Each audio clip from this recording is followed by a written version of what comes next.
Balimao Annokuma, très très urgent, lundi 2 janvier 2023. Message tellement fladon, car Kelengesi Anga président Manoé Maréchal Assimi, car Flana Nyesi, Mali Genesi Bella Djelema, vidéo inkadi à la mefo kata la ban. Président Assimi, il est président Numande, il est face de Numande, ambi fait, parce qu'il est français gain, il est RFI gain, car France 24 gain, car armée sanga danga surasouma, il est ijenou jo. Mais il crée fait mogo de B, président Assimi, ou be ki ga bara be le maka à 3 kunjukuka. Ou bien qu'à sens contraire ou le ni ma faire coup là, qu'au gain, qui a deux choix, soit il vous gain, car responsabilité ta. Han be kemni abekui. Ni mou gain. Ni ga fanga ma biga si bon teke kono. Malien be inséré. Ni élection sur la Bible là. Parce qu'on va jamais accepter et non mo klon kata, ou luka eli e kref, ou luko jogo jugu kelenke. Parce qu'il y a un Karim qui est à Kelende là. Karim ga wuluka fsana doyi. Bilahi Allah. Katla ka fotuni secrétaire ka kulubade ayi secrétaire clinté ala ye décision ta kidalo ko la bilahi mo ba kalama hali ma rebelu bol ima rebelu murutili abe décision fait ta rebelu ba kalama bilahi ala abe décision fait ta rebelu ba kalama abe se ka mundeke président se ka mundeke e bi ga décision ta abe fo sunguru nyana mo do balo beta fo sunguru nyana ko le yere de président ne ba be kalama ni ma fere kula ku gain ni ma bi ka shi bon teke kono ni ma parce que en des faits, et des jamana befaï, c'est que la foi était. Quand la foi Genesis fana entre parenthèses, Genesis nous met à tout, ni mas, ni maman nous met transformé, nous sunguru, nous met à wasoni jamana na foloui. Genesis nous met qui accroché ou là. Aube ka oyer de ka avenir tien, awa ne ba ou de ka kelela, ne be ka ou de ka hake dauma, aou de ka na ye ni placina. Aou kana yere sous-estimé, aou kana mado ka ou placé minalo ka tla ka ou ke joigné, aka tuoko. O main fendo kada ye jeunesse akana mine hani gele bi fra wardo be billahi ya mayima abiga dignité bafoué ou ya entre parenthèses ay to tienko wala ngalo ma jamana si jo katla ka fo président na tuguni ambe sigi président ma katla ka fo président na tuguni président Assimi ni ma nunu genga boy moma ira malien na koni e kera président na ngi e élike ke président e ni mo ko ngana o koro ka fo an nana ni ibeka tagara ibeka nana ana tien fo nyogo nyana président de jamana dembe fa na bayi ala ko kurane kono ko dutigi ni dena mara ko nyuma ke abeke here mais ni den tiena ala ere te jigila e ere desere de na a tiena est-ce que kan o dengelen toyi o ke ka du jiria ni o ke ibe den gendi ala ando yo kogolonga ando gena fantara almamu blaga deli kan adu katla kan kalengante siga kuka o ye chef de famille ka barade awaye malien be ka chef de famille ni inyetu ku dendo ima ibe ka genata chukwarla ibe ka inyetu Karim ga jugu ka jugu chokorba ku ngani nge kayana kumanu ma de na ka fanga chien bo Karim ye be ka fanga chien chugo minde bo ni manu mbe krefere no nga jugu ni Karim bo ali Karim ga wulu ka fsanui ni manu nge malien be banyi awa malien na boy contrôle antenne gula mo be déminendo transition soutien be ka commencer ka décourager. Parce que maman be ere ka cercle kono ni nou be ka nyogonye presque chaque jour o ma chama de be ou be ka baraka ni mawi mamun te ere fait et mali activiste horon den jumenye ka be ki glorifier ni muso ni et de ko ke muso e première dame e ki o bui peu e muso de Assimi muso de kunanga ye avec ko bauke avec ataka de me bauke ro la première dame mi se ko fanya aye tchetche yi aba furu muso to ka wasoni wali muso c'est un irresponsable. Américain mona tchetche yi Américain fait ni e muso tigi e mena sunguru tegela ani général billahi ali planto ya ita soro président krefe manga dambe depuis sur la mer balante général fait mais général muso ka ke waso fenni e resenga e makuma wula finalement moko ba jigé de la de yara bo bébé ki muso la président Assimi awa ni ko ki betananye élection avec cette ligne ni ma bi ka shi bon teka kono ni ma bi i ka shi bon teka kono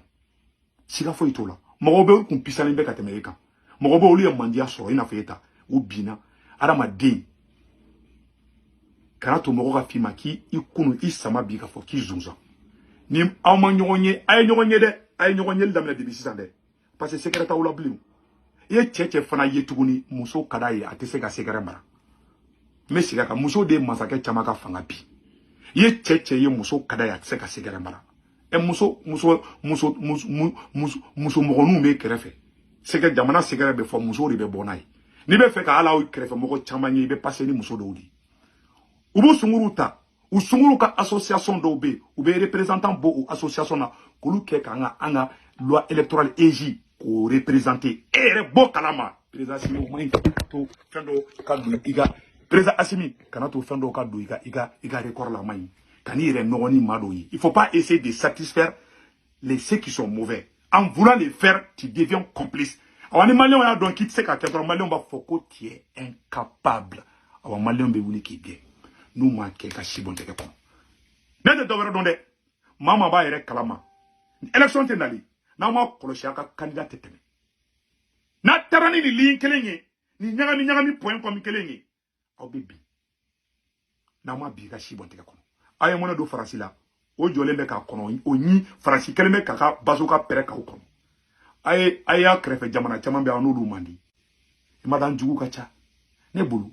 minnu ye faso den ɲumanw ye minnu jɔra k'an tɛ Faransi fɛ minnu jɔra k'an tɛ CEDEAO fɛ minnu ye bɔli kɛ le 14 janvier minnu y'u yɛrɛ exposé n'aw lakasi ala b'aw lakasi n'aw ma ɲɛ jɔ o la n'olu ma baara kɛ ɲɔgɔn fɛ n'aw taara k'aw teriw to yen k'i kɛrɛfɛ mɔgɔw to ka taa na n'u ka sunguruw ye ala b'i lajigin dɛ n bɛ ka tiɲɛ f'i ɲɛna dɛ maa maa bɛ kojugu ye a t'a kɛlɛ ça veut dire que la personne est complice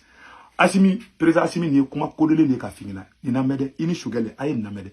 maa maa bɛ kojugu ye k'i ɲɛ tugu a kan tu es complice surtout en tant que président o ye kuma kodelen de ka f'i ɲɛna n ka bonya b'i kan awa n'i ma se ka fanga sɔrɔ ka nin kɛ an yɛrɛ b'i dɛmɛ an b'i sauver an bɛ Mali sauver an b'an ka hɔrɔnya sauver an b'an ka dignité sauver maintenant ni mɔgɔ y'a ye i tɛ ka se ka kɛ mɔgɔ b'a wuli maintenant k'i ka fanga bila Karim Gɛntɔ ni Bubu Gɛntɔ de ye ka fanga dafiri et le pouvoir appartient au peuple kana ɲinɛ o kɔ parce que obsédé sexuel dɔw b'i kɛrɛfɛ musoko fa de b'u la hali Karim ma mun kɛ o bɛ k'o kɛ ka boli musow nɔfɛ i n'a fɔ depuis Ala k'u da u ma musow ye mun b'a yira maliyɛnw na ko ni n'an ye ta k'e élu e ni mɔgɔ kelenw ka na olu sunguru kelenw e bɛ ka usine 15 min dayɛlɛ o sunguru kelenw de bɛ tila k'o usines gérer fasoden ɲumanw bɛ bila kɛrɛfɛ e mɔgɔ jumɛn ka namara kɛ k'a ɲɛna bolo diɲɛ yɛrɛ kɔnɔ o kuma ala tɛ yan Assimi e bɛ seli bɛɛ b'a dɔn fo k'i bɔnmɔsi janya i bɛ seli i ye silamɛ de i bɛ Mali fɛ i ye fasoden ɲuman de mais i tɛ se ka ninnu gérer quoi nin jogotigi ninnu ni mi sɛmɔ ninnu senna ka kuma n'i ye avertissement di n'u m'a dabila wuli k'i ka responsabilité ta tu es le président n'i m'a kɛ e bɛ bi ou bien a bɛɛ bɛ taa jiw y'o fɛ awa ni maliyɛnw ye bɔko kelen kɛ a bɛ dafa fila a bɛ dafa saba la ni maliyɛnw tora ka bilahi ko n bɛ ka kɛ i t'a kalama mais ne bɛ n makun fɔlɔ bilahi mɔgɔ diminen bɛ ka se niveau min na wallahi n'i b'a dɔn sisan b'a sɔrɔ a ye ɲɔgɔn ye nin ko ka dabila n'an ma ni muso ni effacer ka bɔ a ka ligne kan yala ko bɛ ka kɛ ɲagarakɔrɔ u bɛ ka contre fɛngɛninw kɛ k'a essayer ko toujours u bɛ mɔgɔnin dɔw sara olu bɛ muso ninnu publicité kɛ jusqu'à présent ne tɛ jigin mɔgɔ la parce que dɔw ka dignité o ye wari di dɔw bɛ yen hali ni Farawuna ye wari d'u ma a k'a fɔ ko Farawuna kan ye u b'a kɛ o mɔgɔw bɛ yen bɛɛ n'i mɔcogo don hali ni kɔngɔ b'i faga dumuni dɔ bɛ yen n'i y'a dun hɔrɔnya yɛrɛ la ka fadenw ta don dun a man ɲi ma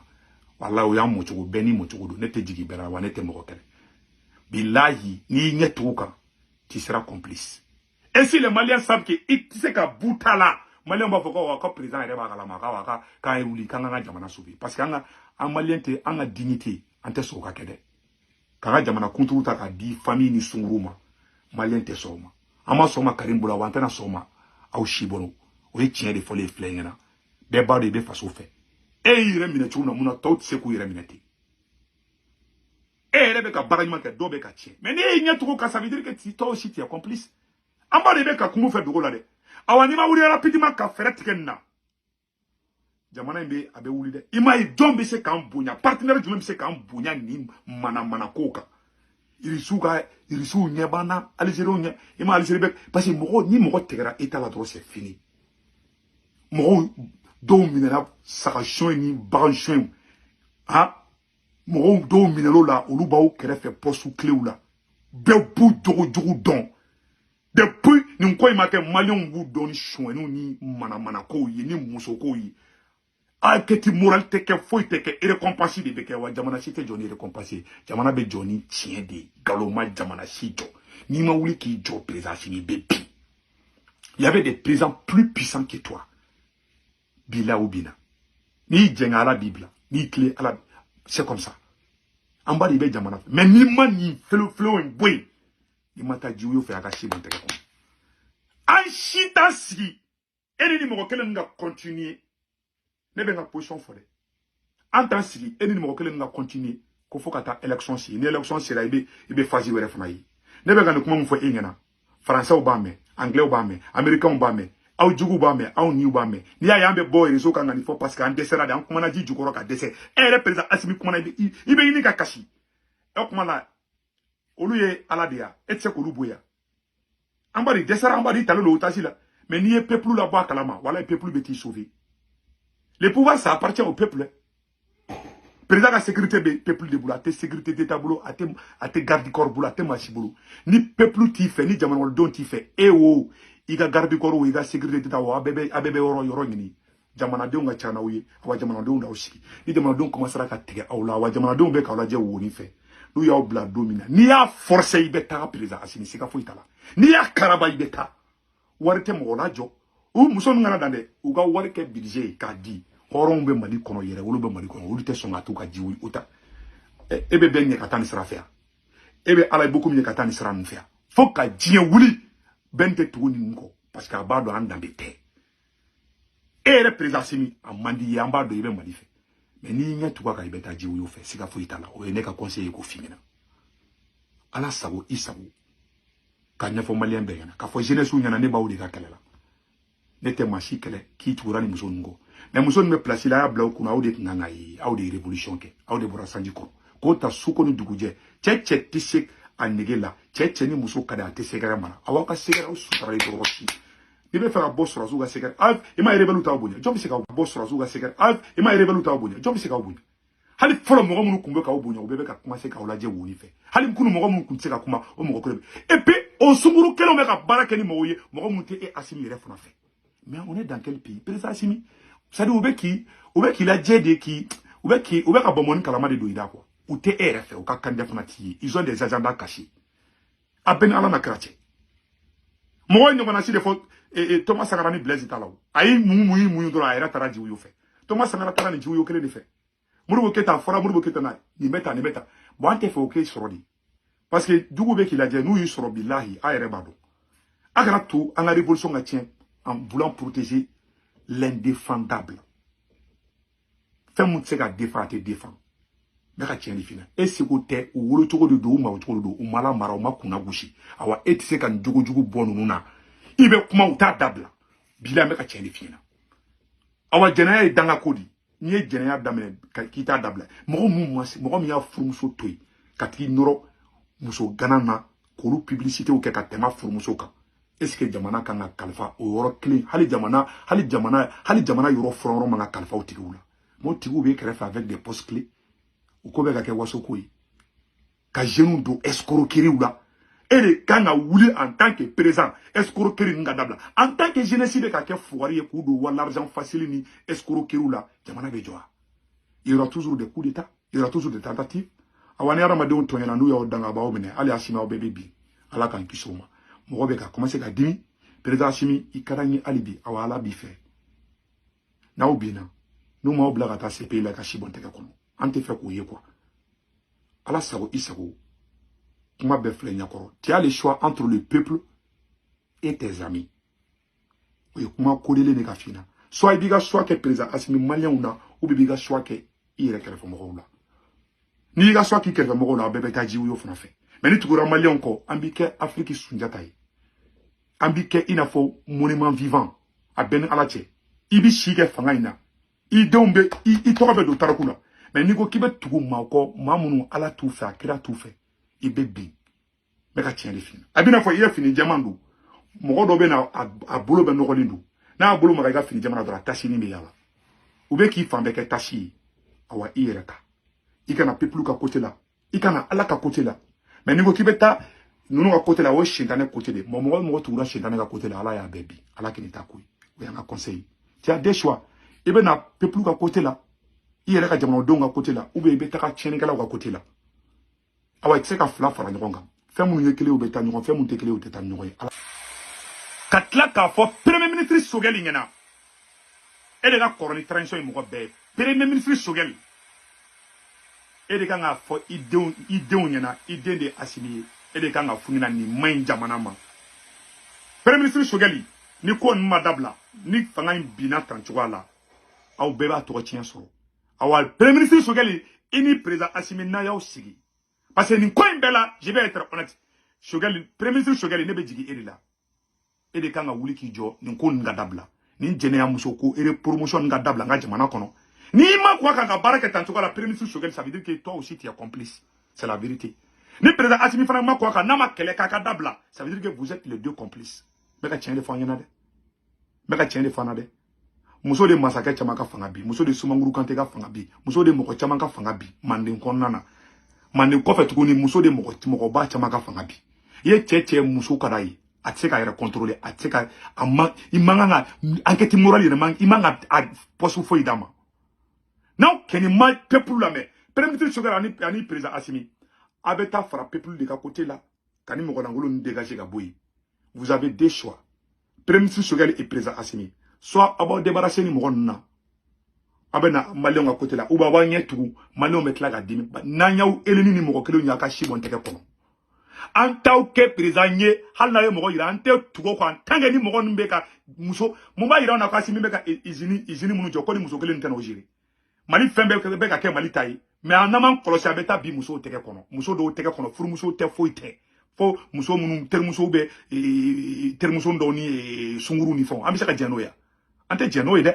na ma débarrasser ni ko nga dabla élection naturelle de crise post électorale bena awa malien chité ta ko côté là awa na ma clocher ra be gagne ya élection kasi premier ministre Sogel et président Assimi ala sago au sago ala ka klini mandama angeni ba o fait mais ambe ka o sauver di o di messager kuma do be a manipuler ma kan yima ala ka klini mandamba la jelema